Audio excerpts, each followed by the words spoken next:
महान संत कवित्री ललद्यत के वाक्यों का भावार्थ यानी कि ससंदर्भ व्याख्या आज की हम इस वीडियो में करेंगे, जो आपकी कक्षा 9वीं की हिंदी की पुस्तक में संकलित है। नमस्कार साथियों, मैं हूं विवेक। तो समय ना गवाते हुए बढ़ते हैं आगे और समझते हैं। तो सबसे पहले इनके वाक्यों को समझने से पहले हम थोड़ा सा कवित्री के बारे में जान लेते हैं कि ललद्यत कौन थी। थोड़ा सा इनके विचारों को समझ लेते हैं ताकि आप बेहतर तरीके से इनके वाक्यों को, इनके शब्दों को समझ पाएं। तो ललद्यत की बात करें तो एक कश्मीरी भाषा की लोकप्रिय संत कवित्री थी। जैसे हमारे हिंदी में कबीर है, ठीक वैसे ही इनका जन्म 1320 ईस्वी में हुआ, कश्मीर स्थित पंपोर के सिमपुरा गांव में। कहा? कश्मीर स्थित पंपोर के सिमपुरा गांव पंपोर कश्मीर में। ठीक है, कहा? पंपोर, ऐसे याद रख लेना, पंपोर है ना, पंपोर सिमपुरा, सिम मोबाइल वाला सिम, सिमपुरा पंपोर। ठीक है, पंप में सिम डाल दिया तो सिमपुरा पंपोर कश्मीर में हुआ था। ठीक है, ऐसे कुछ करके याद कर लेना। कब? 1320, ठीक है, 1320 में हुआ था सिमपुरा पंपोर में। अन्य नाम की बात करें इन्हें, जैसे अन्य नामों से भी बुलाते हैं, जैसे ललेश्वरी, लला, लल योगेश्वरी, ललारिफा, ये इनके अन्य नाम है। काव्य शैली, जैसे हम कबीर के यहाँ साखी, सबद, रमैनी देखते हैं, बसंत, चहरा, चाचड़ ये देखते हैं, वैसे इनकी काव्य शैली वाक है। वाक क्या है? वाक कश्मीरी भाषा की एक गाई जाने वाली विधा है, यानी कि काव्य को गाकर प्रस्तुत करना वाक था या है। इनका देहांत की बात करें तो 1320 ईस्वी में यह जन्मी थी और 1391 में इनका स्वर्गवास हो गया, इनका देहांत हो गया। इनके दर्शन और विचार को थोड़ा सा देख लेते हैं कि किस प्रकार का विचार रखते थे। तो जाति धर्म की संकीर्णताओं से ऊपर उठकर जीवन से जुड़े मार्ग पर चलने पर जोर देती हैं, जैसा कबीर देते हैं। धार्मिक आडंबरों का विरोध है, जैसा कबीर के यहाँ है। कबीर की ही तरह प्रेम पर जोर देती हैं और आत्मज्ञान को सच्चा ज्ञान बताती हैं। भाषा, इनकी भाषा की बात करें तो भाषा संस्कृत और दरबारी बोझ से दबी फारसी के स्थान पर आम जनमानस की भाषा है, यानी कि जो उस समय दरबारी भाषा हुआ करती थी फारसी, वो नहीं है और ना ही संस्कृत निष्ठ भाषा है। कैसी है? आम जनमानस की भाषा है, जैसा कबीर प्रयोग करते हैं, ठीक वैसा है। और कबीर की वाणियों की ही भांति इनकी रचनाएं भी, जैसे कबीर की वाणियां अपने हमारी जुबान पे आज भी हैं, वैसे ही इनकी भी रचनाएं, इनके वाक आम जनमानस की जुबान पर आज भी देखने को मिल जाते हैं। लोग इसको आज भी गाते हुए दिखाई पड़ जाते हैं। तो ये हमने इनके बारे में थोड़ा सा समझा, जाना। अब इनके वाक्यों को समझेंगे, उसका संदर्भ, प्रसंग, व्याख्या, सब कुछ बकायदा विस्तार से देखेंगे कि इतना कर लेने के बाद आपको इसके लिए फिर कहीं भटकना नहीं पड़ेगा। इसका संदर्भ, प्रसंग, व्याख्या को लेकर और इससे संबंधित अगर कोई प्रश्न भी आता है आपकी परीक्षा में तो आप बेहतर तरीके से उसको करने में सक्षम रहेंगे। संदर्भ, तो संदर्भ हर एक वाक्य का एक जैसा ही रहेगा, जैसा मैं यहां बता दे रहा हूं एकदम ठीक ऐसा ही आप अपनी उत्तर पुस्तिका में, अपनी आंसर शीट में लिख देंगे तो आपके मार्क्स बिल्कुल नहीं कटने वाले हैं, आपके अंक बिल्कुल नहीं कटने वाले हैं। अगर आप थोड़ा सा इधर उधर भी कर देते हैं लेकिन भाव उसका यही रहता है, तब भी आपके मार्क्स नहीं कटेंगे। तो संदर्भ देखते हैं कि प्रस्तुत वाक कश्मीरी भाषा की लोकप्रिय संत कवित्री ललद्यत द्वारा रचित है और हमारी पाठ्य पुस्तक हिंदी में संकलित वाक शीर्षक से उद्धृत है, यानी कि लिए गए हैं। उद्धृत कठिन शब्द लग रहा है तो लिए गए हैं लिख सकते हैं आप, जिनका हिंदी अनुवाद श्री मीराकांत द्वारा किया गया है। तो मूलतः कश्मीरी में है, हिंदी अनुवाद मीराकांत ने किया है। ये सारी बात आप अपनी उत्तर पुस्तिका में आंसर शीट में लिख देंगे तो जो आपकी कॉपी चेक कर रहा होगा उसको बेहतर तरीके से पता चल जाएगा कि हाँ बच्चे को पता है। तो अब बढ़ते हैं, एक एक वाक्य मैं पढ़ूंगा, जो कठिन शब्द होंगे उनका अर्थ बताता चलूंगा, प्रसंग बताता चलूंगा और व्याख्या करता चलूंगा। ठीक है, चलिए। पहला वाक्य है कि रस्सी कच्चे धागे की खींच रही है नाव, जाने कब सुन मेरी पुकार, करे देव भवसागर पार। पानी टपके कच्चे सकोरे, व्यर्थ प्रयास हो रहे मेरे, जी में उठती रह रहे हूँ, घर जाने की चाह है घेरे। अब यहां कच्चा सकोरा आया, घर जाने की चाह आई, कौन से घर की बात हो रही है, कच्चे सकोरे का क्या अर्थ है, सब कुछ हम यहां ढंग से देखेंगे। सबसे पहले प्रसंग की बात करते हैं कि प्रसंग क्या है यहां पे। तो प्रस्तुत पंक्तियों में ललद्यत ईश्वर प्राप्ति के लिए किए जाने वाले अपने प्रयासों की चर्चा करते हुए कहती हैं कि, अब यहां आके आपका प्रसंग होगा समाप्त। ठीक है, कि ईश्वर से मिलने की जो चेष्टा है, उनके जो प्रयास हैं, उसके बारे में ललद्यत यहां बताती है। रस्सी कच्चे धागे की खींच रही है नाव, जाने कब सुन मेरी पुकार, करे देव भवसागर पार। ये जो कच्चे धागे के समान शरीर है, ये जो आत्मा रूपी नाव है उसको खींच रहा है, और पता नहीं कब, जाने कब सुन मेरी पुकार, करे देव भवसागर पार। पता नहीं कब ईश्वर को मेरी पुकार, मेरी आह, मेरी वेदना, मेरी प्रार्थना सुनाई देगी कि वो मुझे आएंगे और इस भव सागर से, इस संसार रूपी भव से उबार लेंगे। आगे कहती है कि पानी टपके कच्चे सकोरे, व्यर्थ प्रयास हो रहे मेरे। कि जो एक कच्चे घड़े के समान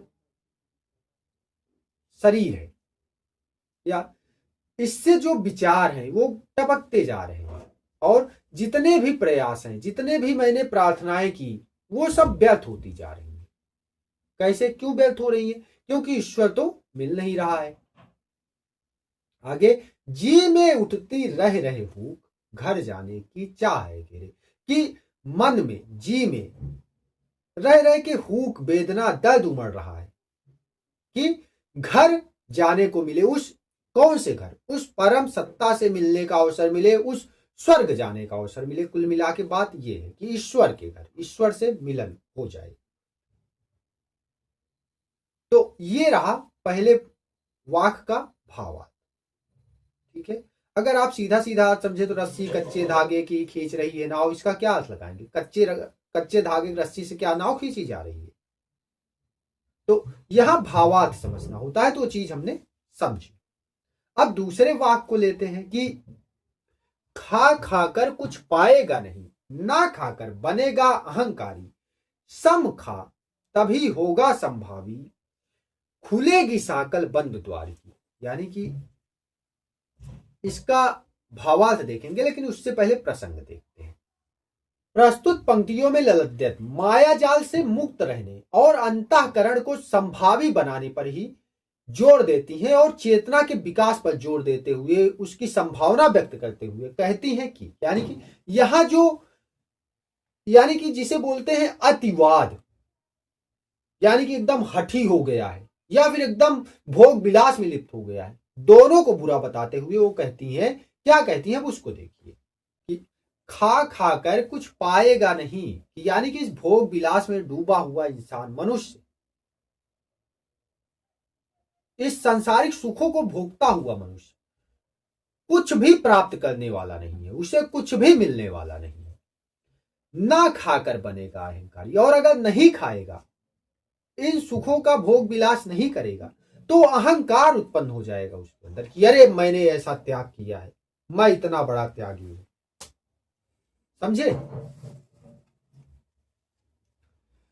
सम खा तभी होगा संभावी, यानी कि अतिवादी मत हो जाओ, ना तो एकदम हठी हो जाओ, ना तो एकदम विलासी हो जाओ। जब इन दोनों के बीच का समन्वय बनाकर चलोगे, तभी असली ज्ञान, असली सत्य की प्राप्ति होगी।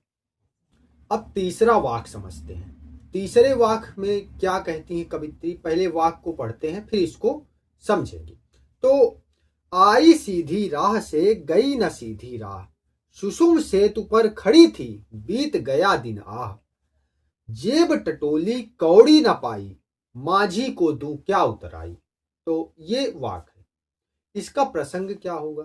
तो यहाँ पे प्रस्तुत पंक्तियों में कवित्री आत्मालोचन करते हुए पाती है कि सत्कर्मों से ही उद्धार हो सकता है, यानी कि सत्कर्मों से ही मुक्ति संभव है। हठ योग कुंडलनी यानी कि अति की भक्ति भी करके ईश्वर की प्राप्ति नहीं हो सकती।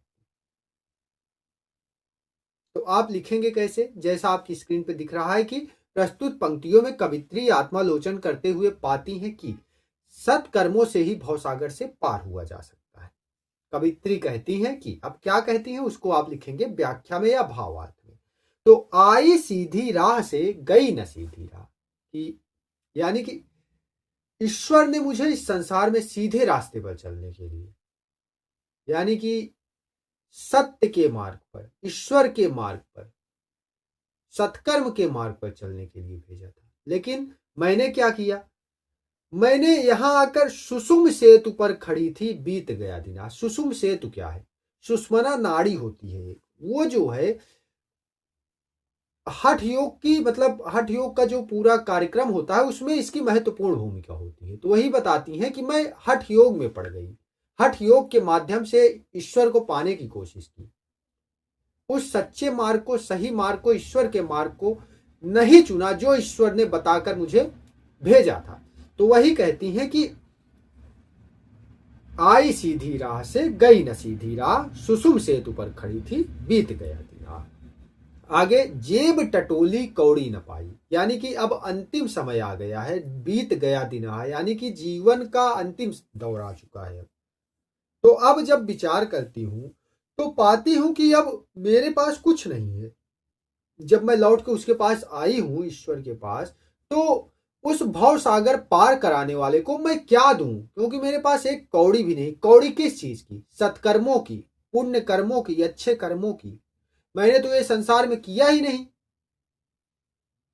अब कहां से मैं उसको उतराई दूं। जेब टटोली कौड़ी न पाई, जब अंतर मन में झांका तो कोई भी ऐसा पुण्य, ऐसा सत्कर्म नहीं मिला जिसे मैं उतराई के रूप में देकर भवसागर पार हो सकूं।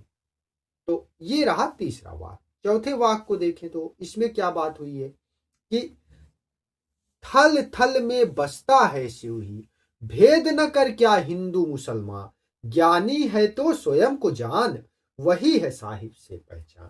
कि यहां पे सबसे पहले प्रसंग देखते हैं कि प्रस्तुत पंक्तियों में कवित्री ने भेदभाव का विरोध किया है कि, और ईश्वर की सर्वव्यापकता का बोध कराते हुए कहती हैं, यानी कि जाति पाति धर्म के आधार पर जो विभेद है उसको मिटाने का प्रयास यहाँ पे कवित्री करती हैं। जैसे कबीर कहते हैं कि काबा तो काशी भया, राम ही भया रहीम, मोट चून मैदा भया, बैठ कबीरा जी। उसी तरीके की कुछ व्याख्या भावार्थ यहाँ पे निकल के आएगा कि थल थल में बसता है शिव, यानी कि हर जगह सर्वत्र व्याप्त है। वो कौन है, ईश्वर है, शिव है।